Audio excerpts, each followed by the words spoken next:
He had paid the town pariah a pittance to clear out the ghosts of his past from a dusty shed, never imagining that behind its door she was hiding a secret far more alive than any of his memories.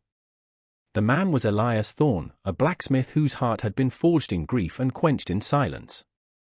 The fire that had claimed his wife and daughter 3 years prior had burned away his words, leaving only the rhythmic clang of his hammer against steel as his sole form of communication with a world he no longer felt a part of.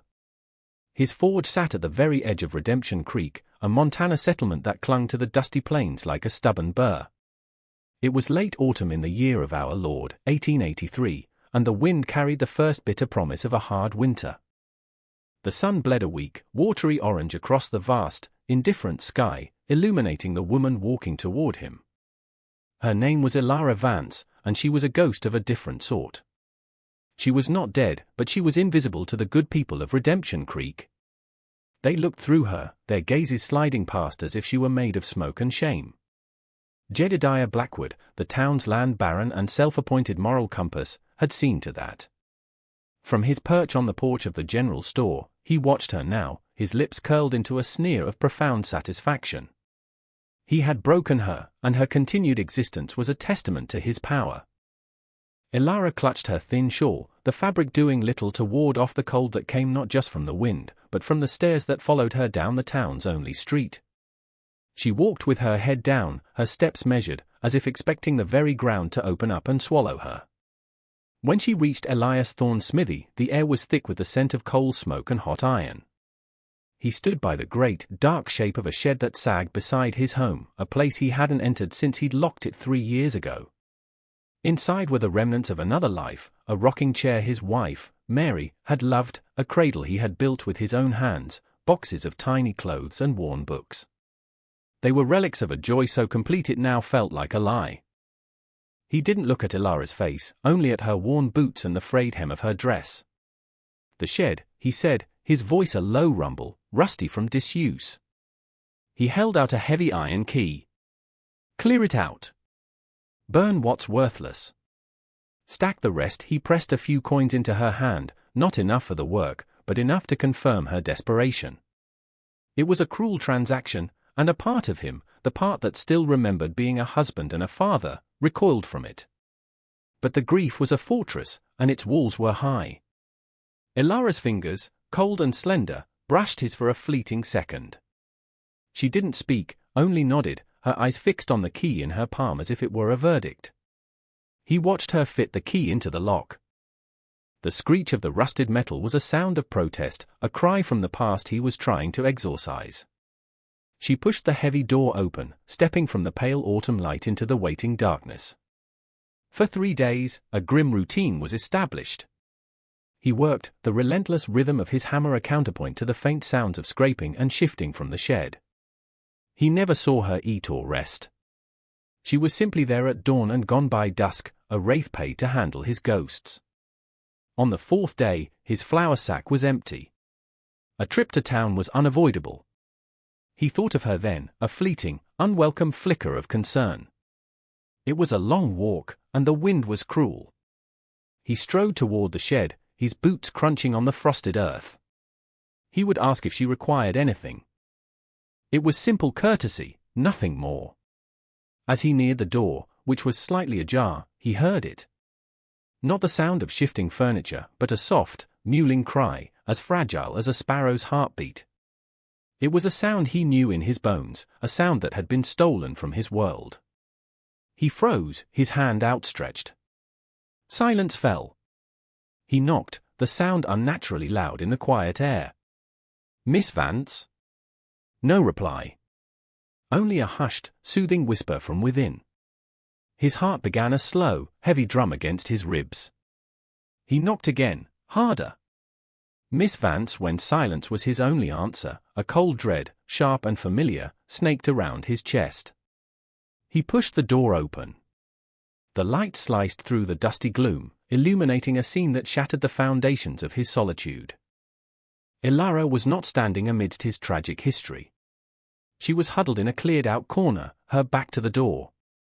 And in her arms, nestled against her, were 2 infants, their tiny mouths latched onto the torn strips of cloth she had fashioned into makeshift bottles of watered-down milk.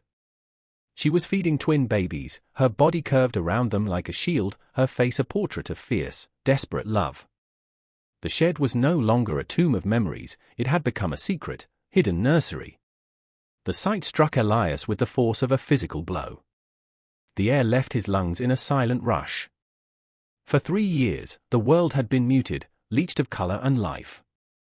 Now, in this dusty, forgotten shed, he was confronted by life at its most raw and vulnerable. 2 impossibly small, perfect beings, breathing the same air that held the lingering scent of his wife's lavender soap and the phantom dust of his daughter's laughter. His first instinct was a hot surge of anger, a violation, a trespass on sacred ground.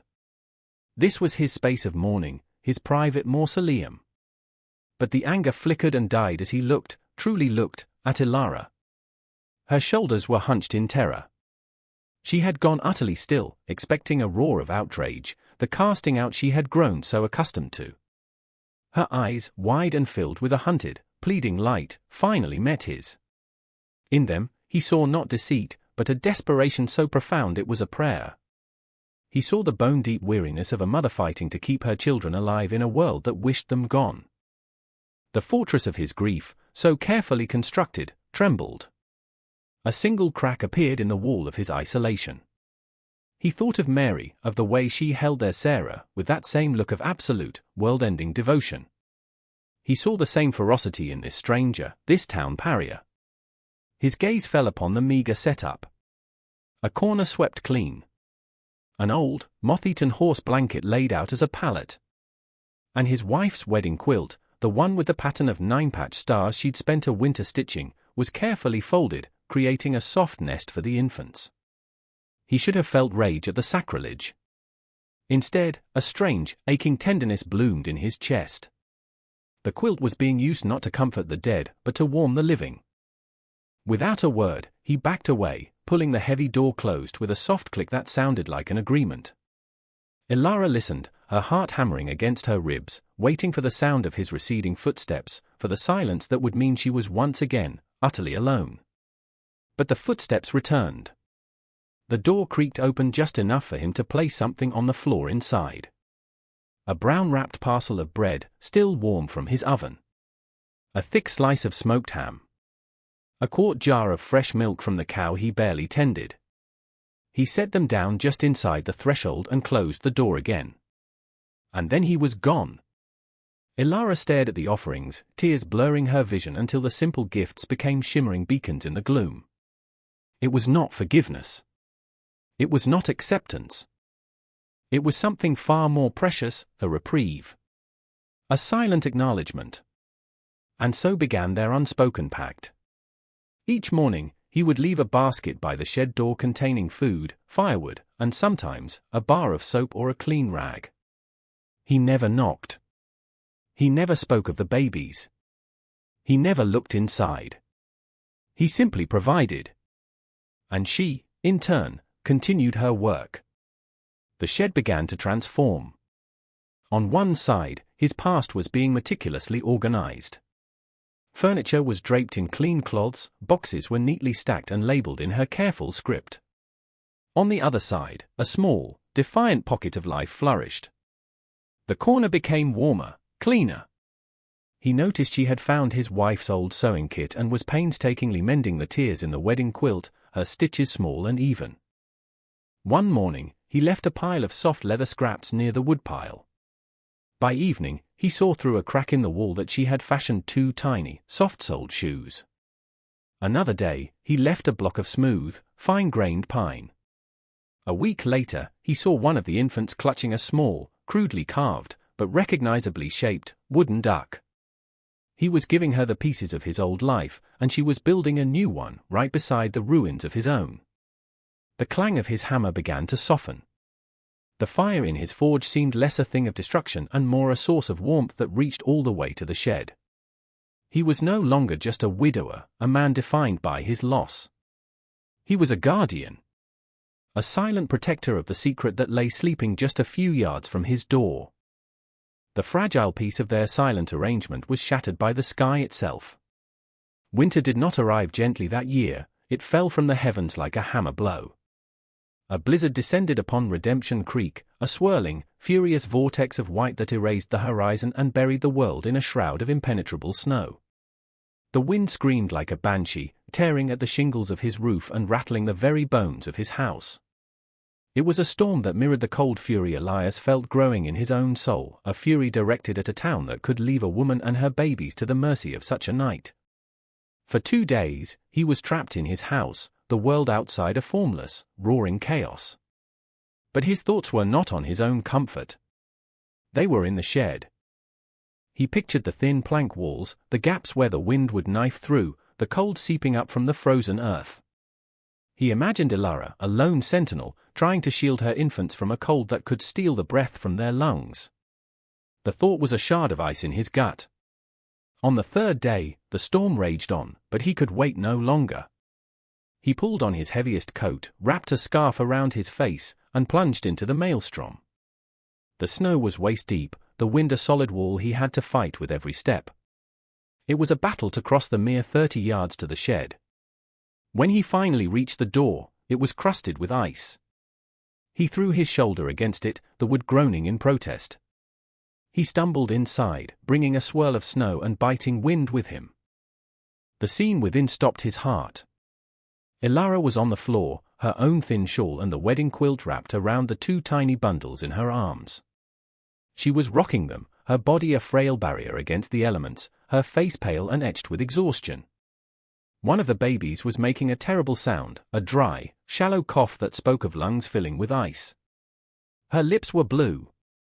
She looked up at him, her eyes vast pools of despair. All pretense, all shame, was gone. There was only a mother's terror. He knelt beside her, his own past roaring back at him with the force of the storm.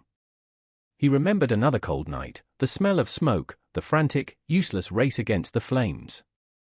He remembered the weight of a small, still body in his arms. The memory, usually a source of paralysis, now spurred him to action. The house, he rasped, his voice raw from the cold and from the words themselves. Bring them to the house. Now she flinched, as if he had struck her. We won't be a bother, Mr. Thorne. I can manage, no, he said, the word sharp, absolute. He reached down, his gaze softening as he looked at the coughing child. A profound, forgotten tenderness washed over him. My Sarah, he said, the name leaving his lips for the first time in 3 years.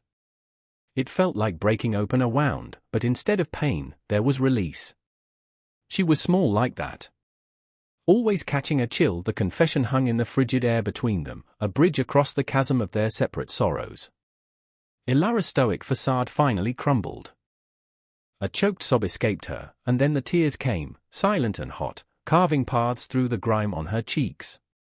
As he reached for the sick child, she began to speak, the words spilling out in a torrent of pain and humiliation. She told him of Thomas Blackwood, the handsome son of the town's richest man. She spoke of his promises, of stolen moments in the moonlight, of a love she believed was true. And then she told him of the discovery of the 2 heartbeats that had sealed her fate. Thomas had vanished, sent back east by his father. And then Jedediah Blackwood had come for her. He hadn't shouted. His cruelty was a cold, precise thing. He had called her a whore, a blight, a creature who had tried to trap his son. He gave her an hour to leave the small room she rented, threatening to have her run out on a rail if she was seen in town after sundown. He had systematically destroyed her reputation, ensuring no one would help her, no one would shelter her. Elias listened, his face hardening into a mask of granite.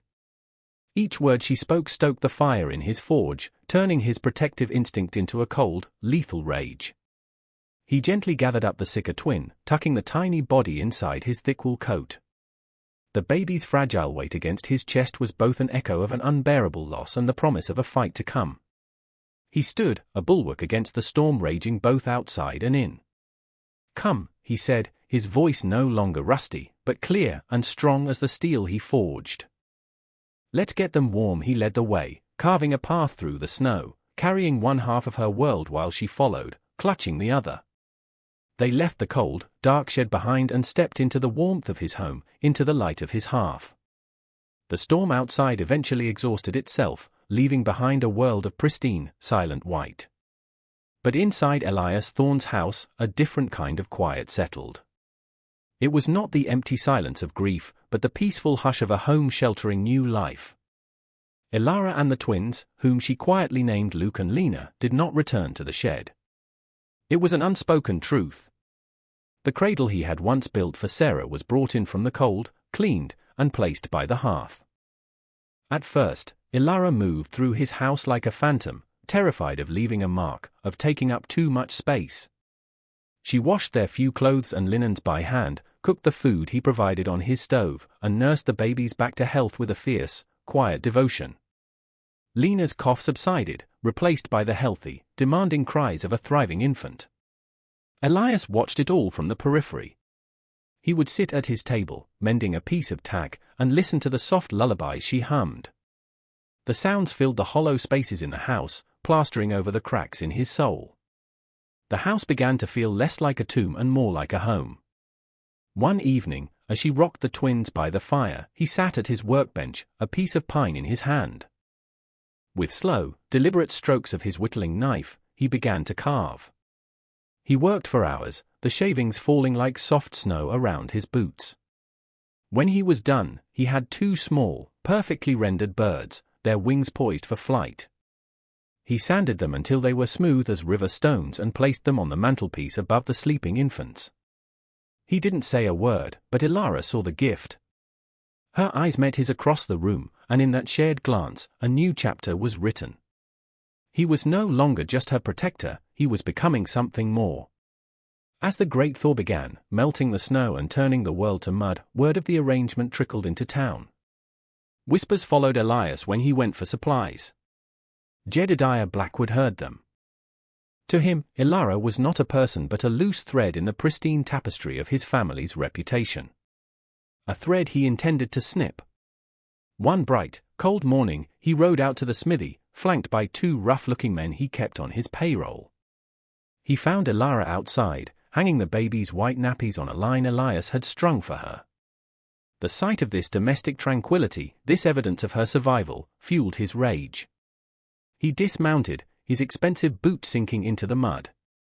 "I told you to disappear," he said, his voice a low snarl of contempt. "I will not have my blood, my grandson, raised in a blacksmith's hovel by a woman like you." He started toward her, his hand reaching out as if to snatch Lena from the basket at her feet.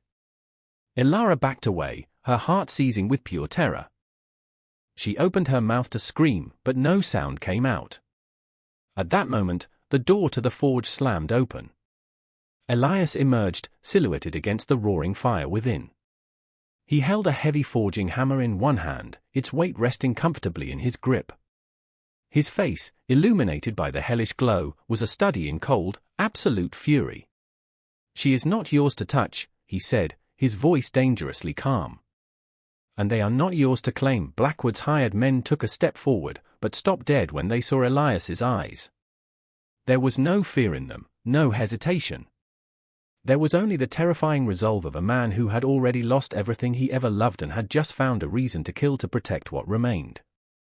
"This is a family matter, Thorne," Blackwood sneered, trying to reclaim his authority. "Stay out of it, I am in it," Elias replied, taking a step forward to stand between Elara and the men. He was a wall of muscle and iron resolve. He looked from Blackwood to his men, then back again. His gaze was a promise of swift, brutal violence. "Leave." Now Jedediah Blackwood was a bully, a man who derived power from the fear of others. Confronted by a man who felt no fear, only rage, he faltered. He saw in Elias's stance that this would not be an easy victory. It would be bloody. He was a wealthy man, not a foolish one. He gathered the reins of his horse, his face twisted in a mask of impotent fury. "This isn't over, Thorne," he spat. Elias shifted his grip on the hammer. His response was two words, delivered with the finality of a coffin lid shutting. It is he did not move, did not lower the hammer, until Blackwood and his men were nothing more than retreating specks on the muddy road to town. He remained a statue of defiance, guarding his forge, his home, and the terrified woman and children hiding behind him. The heavy silence that descended after Blackwood's departure was more profound than the noise of the confrontation.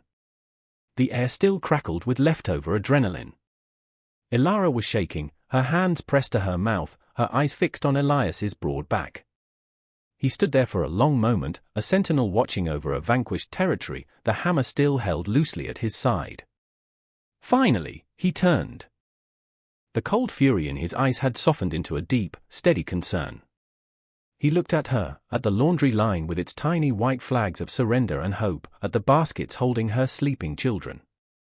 He saw the whole, fragile world they had built in the shadow of his forge. He took a step toward her, and for the first time, he reached out and took her hand. His own was calloused and rough from the forge, hers slender and trembling. It was not a gesture of passion, but of profound, grounding solidarity. He did not let go. He held her hand as if holding her very soul, anchoring her to this spot, to this life. "This is your home now," he said, his voice quiet but resonant with the weight of a vow. He looked from her to the babies and back again. Our home, the word hung in the air, simple and monumental. It was not a proposal or a question. It was a statement of fact. A declaration. The town of Redemption Creek had been watching. From the windows of the general store and the parsonage, they had seen Jedediah Blackwood ride out with his thugs, and they had seen him retreat, his arrogance deflated. They saw Elias Thorne, the silent, grieving giant, stand as a shield for the woman they had all shunned. A slow, seismic shift began in the town's collective conscience. A town named Redemption had for too long dealt only in condemnation. That afternoon, the preacher's wife, a woman who had once crossed the street to avoid Elara, walked to the edge of town and left a basket on the porch of the smithy. Inside were jars of peach preserves and a fresh-baked apple pie. The next day, when Elias went for supplies, the store owner, a man beholden to Blackwood, looked him in the eye and said, "Put it on your account, Elias. Pay when you can." It was a small rebellion, a quiet reclaiming of decency. Redemption was finally beginning to earn its name. 1 year bled into the next. Spring returned to the valley, painting the plains in strokes of green and gold. The forge was no longer a place of solitary mourning, it was the heart of a thriving homestead. The rhythmic clang of the hammer was now often accompanied by the delighted squeals of toddlers. Luke and Lena were sturdy and curious, their world defined by the scent of wood smoke, the warmth of the hearth, and the unwavering presence of the 2 adults who loved them. Elias, whose hands were made for shaping iron, discovered they were equally skilled at wiping away tears and steadying wobbly first steps. He was teaching Luke how to skip stones across the creek, his deep voice patient and low. Elara watched from the porch of the house that was now truly hers. She wore a simple dress of blue calico, the fabric a gift from Elias. The haunted, hunted look was gone from her eyes, replaced by a serene, quiet confidence. She was no longer a pariah, no longer a victim. She was a mother, a partner, a survivor who had found not just a sanctuary, but a home. Elias left Luke to his stones and walked to the porch. He stood beside her, his presence a familiar comfort. He placed a hand on her shoulder, and together they watched their children, their family, playing in the golden light of the setting sun. The ghosts that had haunted the property were gone, banished not by fire or force, but by the persistent, gentle warmth of a love forged in the embers of shared pain and hammered into a bond stronger than any steel. If this story of 2 broken souls finding solace in the quiet spaces of a shared life stirred your heart, if you believe that a family can be built from the ashes of grief and injustice, then we hope you have found a home here with us. We tell stories for those who see the strength in gentleness and the courage in kindness. If you wish to be a part of our community, we invite you to subscribe to our channel, like this video, and join us for more tales that remind us that even in the harshest wilderness, compassion can take root, and love can bloom into the most beautiful, unexpected life. Thank you for watching.